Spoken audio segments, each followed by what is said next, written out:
ये कहानी हमें ले जाती है आज से 20,000 साल पहले के दौर में, जब इंसान छोटे छोटे कबीलों में बंटे थे। कहानी में हमें पुराने जमाने के यूरोपीय लोगों को दिखाया जाता है जो कबीले में रहते हुए एक साथ मिलकर शिकार करते हैं। यहाँ हमें इसी कबीले के सरदार को दिखाया जाता है जिसका नाम था एर्गन। कुछ महीने बाद ठंड का मौसम आने वाला था, इसलिए वो सब सर्दियों का खाना इकट्ठा करने के लिए अपने कबीले वालों के साथ शिकार पर आए हैं और उनके सामने बहुत बड़ी भैंसों का झुंड होता है। सभी लोग रेंगते हुए भैंसों के झुंड के पास पहुंचते हैं। एर्गन जो कबीले का सरदार होता है वो सही मौका देखते ही अटैक करने का इशारा कर देता है। ये सब के सब उन पर हमला कर देते हैं। शिकारियों से बचने के लिए भैंसें उल्टी तरफ भागना शुरू कर देती हैं, जिनमें से एक एक करके कई सारी भैंसें खाई में गिर जाती हैं। लेकिन उनमें से एक भैंसा बच गया था और वो जंगली भैंसा गुस्से में एर्गन के बेटे नोयान की तरफ भागता है। नोयान पहली बार शिकार पर आया था और उसे शिकार से बचने के तरीके मालूम नहीं थे। एर्गन अपने बेटे को रास्ते से हटने के लिए कहता है, लेकिन वो डर जाता है और नोयान उससे भागना शुरू कर देता है। वो जंगली भैंसा तेजी से नोयान की तरफ बढ़ते हुए उसे अपने सींग में उठा लेता है और खाई की तरफ भागना शुरू कर देता है। एर्गन जो उस कबीले का सरदार है वो देखकर अपने बेटे को बचाने के लिए भैंसे पर भाला फेंकता है। भैंसे को भाला लग जाता है, लेकिन घायल होने के बाद भी वो नोयान को नहीं छोड़ता और नोयान को खाई से ऊपर उछाल देता है। और यहाँ से कहानी जाती है फ्लैशबैक में, यानी कि एक हफ्ता पहले, जहाँ पर हम देखते हैं कि कबीले के लोग शिकार की तैयारी कर रहे हैं। वो पत्थरों से अलग अलग तरह के नुकीले हथियार बना रहे थे। ये सिर्फ तैयारी नहीं थी, बल्कि नए लोगों को शिकार में हिस्सा लेने के लिए इस तरह के पत्थर बनाने पड़ते थे। जो सबसे तेज और नुकीला हथियार बनाएगा उसे शिकार के लिए सिलेक्ट कर दिया जाएगा। इस प्रतियोगिता में एर्गन का बेटा नोयान भी पास हो जाता है। उसी रात को नोयान की माँ एर्गन से कहती है, नोयान को अपने साथ शिकार पर मत ले जाओ, वो अभी बच्चा है, मैं उससे बहुत प्यार करती हूँ और उसे खोना नहीं चाहती। एर्गन कहता है, सर्दियां आने वाली हैं और साल के इस वक्त में सभी शिकार करने के लिए जाते हैं। अगर हम शिकार पर नहीं गए तो हम सर्दियों में भूख से मर जाएंगे और नोयान को खुद को साबित करना होगा कि वो मेरा बेटा है। अगली सुबह सभी कबीले वाले शिकार के लिए निकल रहे होते हैं, लेकिन नोयान की माँ नोयान के लिए बेचैन हो रही थी कि कहीं मेरे बेटे को कुछ हो ना जाए। लेकिन एर्गन उसे तसल्ली देता है, तुम परेशान मत हो, नोयान को कुछ नहीं होगा। और वे सब शिकार पर निकल जाते हैं। थोड़ी दूर आगे जाने के बाद यहाँ पर एक दूसरा कबीला भी आता है जो उन्हीं की तरह शिकार करने के लिए निकला है ताकि सर्दियों के लिए खाना इकट्ठा कर सके। बहुत लंबा सफर तय करने के बाद वो सब एक पत्थर के ढांचे तक पहुँचते हैं जो कभी उनके पूर्वजों ने बनाया था। ये सफर बहुत खतरनाक होता है। इस सफर में उनके कई पूर्वजों ने अपनी जान गंवाई है, इसीलिए उन्होंने पूर्वजों की याद में यह पत्थर का ढांचा बनाया होता है। आगे चलने के बाद उन्हें एक जंगली सुअर दिखता है जिसे वो भाले से घायल कर देते हैं। एर्गन अपने बेटे नोयान से कहता है कि तुम इसे मारोगे, लेकिन नोयान ने पहले कभी शिकार नहीं किया था। वो इसे देखकर घबरा जाता है और नोयान उसकी जान नहीं लेता, इसलिए एर्गन उसके हाथ से पत्थर का खंजर छीनकर जंगली सुअर को मार देता है। और उसके बाद एर्गन अपने बेटे से कहता है, तुम इतने कायर निकलोगे, ऐसा मैंने कभी नहीं सोचा था। यहाँ सिर्फ ताकतवर जिंदा रह सकते हैं, यही जंगल का कानून है। रात के अंधेरे में जब ये सब अपने शिकार को खा रहे होते हैं, तभी कुछ अजीब सी आवाजें सुनाई देने लगती हैं, जिससे एर्गन सभी को होशियार रहने को कहता है। तभी वहाँ अचानक एक शेर आता है और उनमें से एक लड़के को उठाकर ले जाता है। अगली सुबह वो उस लड़के की याद में एक छोटी सी समाधि बनाते हैं और शिकार की तलाश में आगे का सफर तय करते हैं। लेकिन कई मीलों का सफर तय करने के बाद भी उन्हें कोई शिकार नहीं मिलता। पूरा दिन चलने के बाद रात को ये सब एक गुफा में रहने का फैसला करते हैं, जहाँ एर्गन अपने बेटे नोयान के हाथ में तारों के कुछ टैटू बनाता है और उसे बताता है कि ये तारे तुम्हें रात को आसमान में दिखेंगे और जब तक उनका पीछा करोगे तो वापस अपने घर पहुंच जाओगे। दरअसल ये एक तरह का नक्शा है कि उनका घर किस तरफ है, यानी अगर कोई शिकार के दौरान भटक जाए तो वो इस नक्शे का सहारा लेते हुए अपने घर वापस पहुंच सकता है। सुबह होने के बाद एक बार फिर से ये शिकार की तलाश में निकल पड़ते हैं और तभी उन्हें जंगली भैंसों के पैरों के निशान दिखते हैं,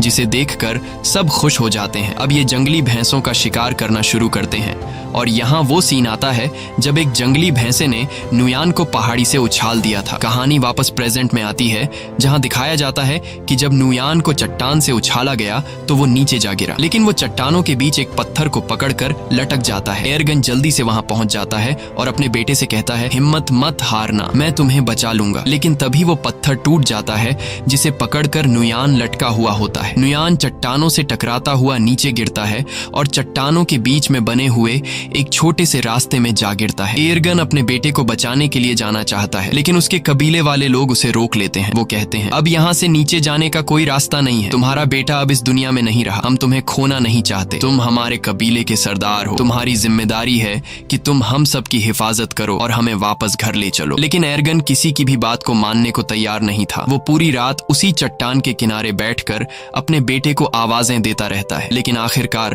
उसे समझ आ जाता है कि अब मेरा बेटा इस दुनिया में नहीं रहा। और अगली सुबह तक जब उसका बेटा नहीं आता तो उसके तमाम साथी नुयान की याद में वहां एक छोटा सा पत्थर का समाधि बना लेते हैं और अपना किया हुआ शिकार लेकर वापस कबीले की तरफ निकल पड़ते हैं। उनके जाने के कुछ देर बाद नुयान के ऊपर एक गिद्ध आकर बैठ जाता है और चोंच मारना शुरू कर देता है, मगर उससे पहले कि वो उसे खाता नुयान की आंख खुल जाती है। वो गिद्ध को नीचे फेंक देता है और उसके बाद वो अपने पिता को आवाज देता है, लेकिन उसे कोई भी जवाब नहीं मिलता। इससे पता चल जाता है कि सभी यहाँ से चले गए और अब उसकी कोई मदद नहीं कर सकता। वो हार नहीं मानता और चट्टान पर चढ़ने की कोशिश करता है, लेकिन वो ज्यादा ऊपर चढ़ नहीं पाता। नीचे बहुत गहरी खाई होती है और शायद किस्मत उसे जीने का एक दूसरा मौका देना चाहती है। कुछ ही देर बाद वहाँ तेज बारिश शुरू हो जाती है और बारिश की वजह से नीचे खाई धीरे धीरे नदी में बदलने लगती है। उसे समझ आ जाती है कि अगर उसे जिंदा रहना है तो उसे नीचे खाई में कूदना होगा। और जब नुयान को अंदाजा होता है कि पानी अब गहरा हो गया है, अगर वो छलांग लगा दे तो उसे कोई चोट नहीं आएगी। इसके बाद वो पानी में कूद जाता है, लेकिन पानी में गिरते ही वो बेहोश हो जाता है। अगले दिन जब उसे होश आता है तो वो खुद को दूसरी जगह में पाता है। ऊंचाई से कूदने पर वो बच तो गया था, लेकिन उसके पैर की हड्डी मुड़ गई थी। फिर वो अपने टूटे हुए पैर को लकड़ियों से बांधता है, जिससे वो चलने के काबिल हो जाता है। और फिर वो उस चट्टान के ऊपर पहुंचता है जहां से वो गिरा था। लेकिन वहां पहुंचकर जब वो देखता है कि उनके लोगों ने उसकी समाधि बना दी, जिससे वो रोने लगता है, वो समझ जाता है कि उसके पिता एर्गन और कबीले वालों ने ये यकीन कर लिया था कि नुयान मर चुका है। तभी अचानक उसे आसपास कुछ अजीब आवाजें सुनाई देती हैं और खतरे से बचने के लिए नुयान पेड़ पर चढ़ जाता है, जहां वो पूरी रात एक सूखे पेड़ के ऊपर गुजारता है। अगली सुबह जब वो पानी पीने जाता है तो वो भेड़ियों की एक झुंड को देखता है और वो भेड़िए तेजी से उसकी तरफ बढ़ रहे थे। तभी कुछ भेड़िए उस पर हमला कर देते हैं। नुयान वापस पेड़ की तरफ भागता है, लेकिन एक भेड़िया उसका पांव पकड़ लेता है। नुयान चाकू से उस भेड़िए पे वार करता है,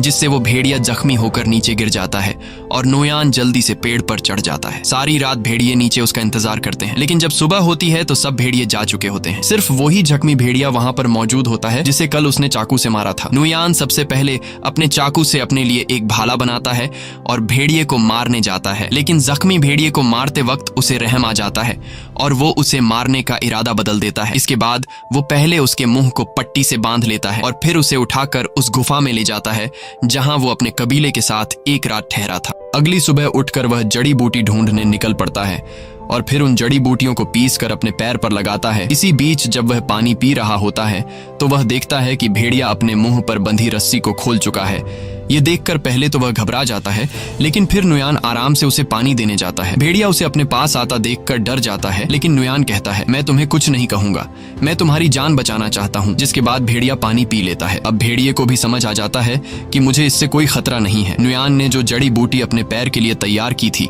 वह अब भेड़िए के जख्म पर लगा देता है और उसी वक्त नुयान वह कीड़े भी उसे देता है जो वह खुद खाता है। अब आहिस्ता आहिस्ता उन दोनों के बीच एक रिश्ता बनने लगता है। शाम होने से पहले नुयान एक खरगोश का शिकार कर लेता है, क्योंकि उसने कई घंटों से कुछ भी नहीं खाया था। रात को बड़ी मुश्किल से वह आग जलाकर उस खरगोश को पका लेता है और उसमें से कुछ हिस्सा भेड़िए को भी दे देता है।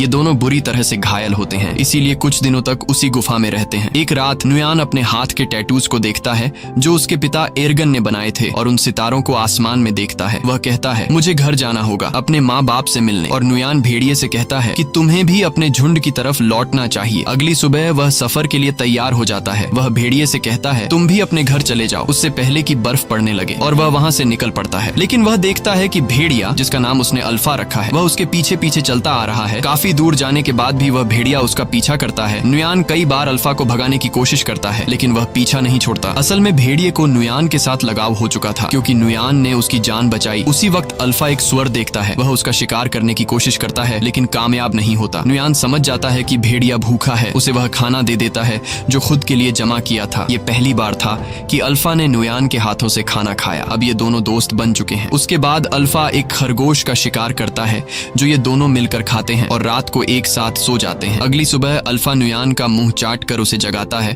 और जैसे ही वह उठता है तो अल्फा से कहता है, तुमसे कितनी बदबू आ रही है, और वह उसे जबरदस्ती दरिया में फेंक देता है। ये दोनों दरिया में नहाते हैं। यहाँ अल्फा खाने के लिए एक मछली भी पकड़ता है। उसके बाद नुयान वापस अपने सफर पर निकल पड़ता है। रात को वो दोनों आग जलाकर बैठे होते हैं। तब अल्फा कुछ महसूस करता है। हम देखते हैं कि वहाँ कुछ और भेड़िए आते हैं। अल्फा उनके पास जाता है। दरअसल यह अल्फा का परिवार है। नुयान समझ जाता है। वह उसे कहता है कि तुम्हें अपने परिवार के साथ जाना चाहिए, और भेड़िया उनके साथ चला जाता है। अगली सुबह नुयान फिर अपने सफर पर निकल पड़ता है। अब ठंड बढ़ चुकी होती है।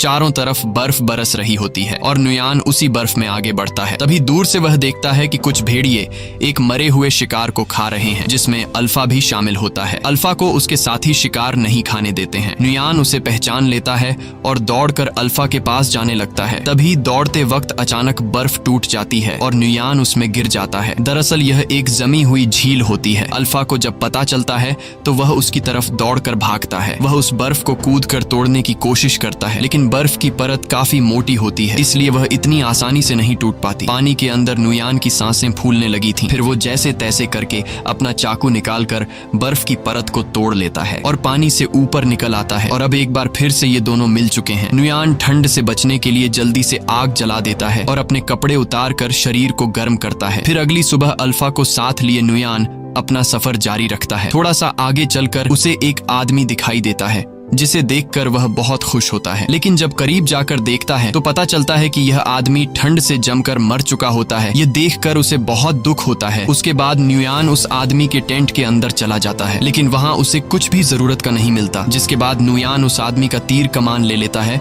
और आगे बढ़ने लगता है। तभी वह देखता है कि उनके पीछे लगड़बग्घे उनका शिकार करने के लिए आ रहे हैं। वो दोनों अपनी जान बचाने के लिए दौड़ने लग जाते हैं और एक गुफा में घुस जाते हैं। वो लगड़बग्घों से तो बच जाते हैं, लेकिन अब वो उनसे भी खतरनाक जानवर के घर में घुस गए थे। दरअसल यह गुफा एक ब्लैक पैंथर की होती है। तभी ब्लैक पैंथर नुयान पर हमला कर देता है, लेकिन उससे पहले कि वो नुयान तक पहुंचे अल्फा उस पर हमला कर देता है। जब वो दोनों लड़ रहे होते हैं तो इस बीच नुयान अल्फा को कमजोर देखकर ब्लैक पैंथर को तीर मार देता है, जिससे वो मर जाता है। अल्फा बच तो गया था, लेकिन ब्लैक पैंथर से लड़ते लड़ते कई सारी चोटें आई थीं। इसके बाद नुयान अल्फा के जख्मों पर मरहम लगाता है और उसकी जान बचाने के लिए उसका शुक्रिया अदा करता है और उससे कभी न छोड़ने का वादा करता है। अगली सुबह एक बार फिर से वो दोनों अपने सफर को जारी रखते हैं। कई मील सफर करने के बाद आखिरकार नुयान को वो समाधि मिल जाती है जो उनके पूर्वजों ने बनाई थी। उसे देखकर वो बहुत खुश हो जाता है और उसे पता चलता है कि वो अब तक सही रास्ते पर चल रहा था। अब वो अपने कबीले से ज्यादा दूर नहीं, जल्द ही वो अपने कबीले के पास पहुंच जाएगा। तो अब फिर से सफर जारी रखता है, लेकिन थोड़ी दूर जाने के बाद अल्फा गिर जाता है। कमजोरी और जख्मों की वजह से वो अब चलने के काबिल नहीं था। नुयान बिना टाइम जाया किए अल्फा को अपनी गोद में उठाकर कबीले की तरफ बढ़ने लगता है। बर्फीला तूफान बहुत तेज था और कई हफ्तों से नुयान सफर कर रहा था, इसीलिए अब उसे आगे सफर करने में बहुत मुश्किल पड़ रही थी। लेकिन वो हिम्मत नहीं हारता और आहिस्ता आहिस्ता कबीले की तरफ बढ़ता है। एक जगह पहुंचने के बाद उसे दूर से अपना कबीला दिखाई देने लगता है। इस दौरान उसके पिता को भी पता चल जाता है कि दूर से कोई आ रहा है। इतने दिनों बाद अपने घर को देखकर उसकी खुशी का कोई ठिकाना नहीं था। उसके बाद जैसे तैसे करके वो अपने कबीले तक पहुंच जाता है और वहीं पर गिर जाता है। नुयान को देखकर उसके माता पिता दौड़ कर आते हैं। उसे देखकर उन दोनों को यकीन नहीं होता कि ये हमारा बेटा है। वो दोनों मान चुके थे कि हमारा बेटा मर चुका है, लेकिन अब उसे जिंदा देखकर वो बहुत ज्यादा खुश हो जाते हैं। फिर नुयान अपने पिता से कहता है कि अल्फा को बचा लीजिए। यह कहकर नुयान बेहोश हो जाता है। कुछ घंटे बाद जब उसकी आंख खुलती है तो वो अपने घर में होता है। उसके माता पिता और कबीले के लोग चारों तरफ बैठे हुए होते हैं और अल्फा भी उसके पास में ही लेटा हुआ था। लेकिन यहाँ उन्हें पता चलता है कि अल्फा ने कुछ बच्चों को जन्म दिया है। ये देखकर नुयान चौंक जाता है। यानी अल्फा एक भेड़िया थी और प्रेग्नेंट होने के बावजूद अल्फा ने सफर पर नुयान का एक एक कदम पर साथ दिया। ये देखकर नुयान उसे अपने गले लगाता है और दिल ही दिल में उसका शुक्रिया अदा करता है। अब कहानी के एंड में हम देखते हैं कि कुछ हफ्ते बीतने के बाद अल्फा के बच्चे अब काफी बड़े हो चुके हैं। यह एक नए दौर की शुरुआत होती है। यहाँ इंसानों ने जानवरों से भी दोस्ती करना शुरू कर दी है। आखिर में ये दिखाया जाता है कि नुयान कई मुश्किलें झेलने के बाद आखिरकार घर पहुंच गया और अब अल्फा और उसके बच्चे भी उसके साथ थे। इसी के साथ कहानी खत्म हो जाती है। अगर वीडियो आपको पसंद आई हो तो हमारे चैनल को जरूर सब्सक्राइब कीजिए।